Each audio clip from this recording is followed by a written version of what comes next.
José Castelo Branco foi esta segunda-feira, dia 25 de novembro, formalmente acusado de violência doméstica pelo Ministério Público, que considera haver fortes indícios da prática deste crime contra a ainda mulher do socialite, Betty Grafstein. O desfecho já era esperado, mas ainda assim a formalização da acusação não deixou de ser um balde de água fria para o socialite de 61 anos, que recebeu a notícia em dia de aniversário do filho, Guilherme. Para o Zé está a ser muito difícil gerir tudo isto. Ao longo dos últimos meses, tudo o que tem recebido são más notícias que o deixam cada vez mais cercado e há uma sensação de desalento muito grande. Saber esta notícia, ainda para mais no dia de aniversário do Guilherme, um dia que devia ser feliz, foi mais um balde de água fria, diz uma fonte, acrescentando que para Castelo Branco não será fácil mostrar perante a justiça o seu lado da história. A sensação que ele tem é que tudo o que ele possa dizer nunca é tido em conta. Na acusação do Ministério Público pode ler-se que o português atuou com um propósito concretizado de maltratar a mulher, de 95 anos, havendo a convicção de que as agressões foram perpetuadas ao longo de todo o período de casamento, sendo que os dois passaram praticamente 28 anos juntos. Com Betty Grafstein numa situação bastante fragilizada na altura em que os médicos da CUF avançaram com a queixa, esta acusação não tem tanto como base depoimento da socialite, cujas palavras foram ouvidas no período em que estava hospitalizada em Portugal, mas principalmente com aquilo que o filho, Roger Basile, amigos e testemunhas contaram em sede de inquérito. Com as condutas descritas, o arguido, de 61 anos, atuou com um propósito concretizado de maltratar a vítima, de 95 anos, molestando-a no seu corpo e saúde psíquica, injuriando-a e atemorizando-a, bem sabendo que era a sua mulher e estando ciente da idade desta, é também reforçado pelo Ministério Público, que faz ainda referência ao facto de Castelo Branco forçar a companheira a andar com saltos altos ou roupa desajustada para a sua idade e condição frágil.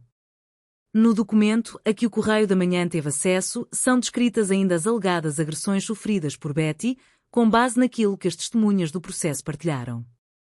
Desde o início do casamento, 27 de novembro de 1996, que, por várias vezes, em datas não concretamente apuradas, quando estavam no Zé Uai e quando estavam em Portugal, na residência e no hotel, o arguido bateu em Betty Grafstein, desferindo murros por todo o corpo e empurrando-a.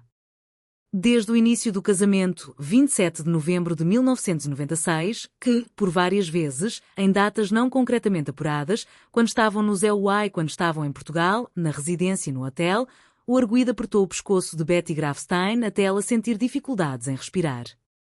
Desde o início do casamento, 27 de novembro de 1996, que, por várias vezes, em datas não concretamente apuradas, com uma frequência diária, quando estavam no Zé Uai em Portugal, o arguido disse a Betty Grafstein, velha e feia.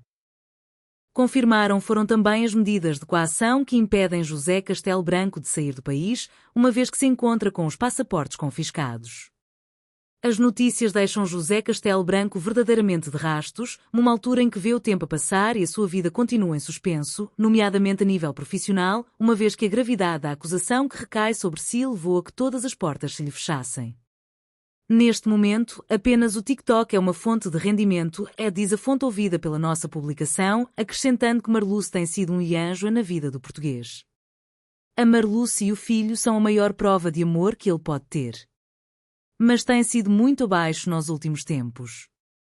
Deduzida a acusação, será posteriormente marcada uma data para o julgamento, em que testemunhas e arguidos serão ouvidos no sentido de chegar a um verdito.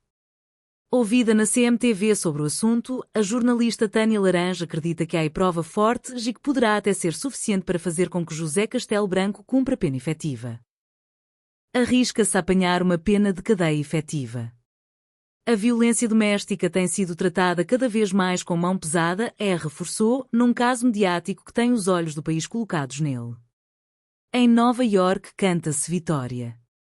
Se em Portugal o desalento é notório, em Nova Iorque as notícias foram recebidas com uma sensação de dever cumprido por parte dos mais chegados a Betty Grafstein. Desde o primeiro dia a acompanhar o desenrolar do processo de violência doméstica, a The Magpie Flash falou com o fotógrafo Abel Dias, que deu conta das primeiras reações vindas dos Estados Unidos. Falei com algumas pessoas próximas, amigos, que me disseram que isto é terrífico, é estupendo. Começa por explicar, acrescentando que a título pessoal não deseja mal a José Castelo Branco nem cultiva ódios, reforçando que o socialite foi vítima da sua própria armadilha. Isto é o resultado de quem o fez, o que está a acontecer fez o José pelas mãos dele. Não cultivo ódios porque isso só me faria mal a mim. Se estou feliz ou não, não posso estar feliz com uma coisa desta magnitude. Ademar by Flash. Abel Dias explicou ainda estar a acompanhar de perto a evolução do estado de saúde de Betty Grafstein. Depois de a ter visitado no mês passado em Nova York, o fotógrafo continua a saber notícias através dos mais chegados e sabe que está a ser preparada uma festa de aniversário para a americana, que está a residir numa unidade de cuidados continuados no coração de Nova York. É já na próxima quarta-feira, dia 27 de novembro, que a veterana assinala 96 anos, sendo que a data será assinalada com um convívio entre amigos. Depois da manhã vão fazer um festinha lá, com o filho e alguns amigos. Será às 16 horas, à hora do chá, conclui. Sobre a saúde de Betty, devido à idade, a socialite mostra-se, naturalmente, muito fragilizada. Algo confusa e com a mobilidade bastante condicionada, mostra-se, no entanto, e feliz por assinalar mais um aniversário junto dos mais chegados.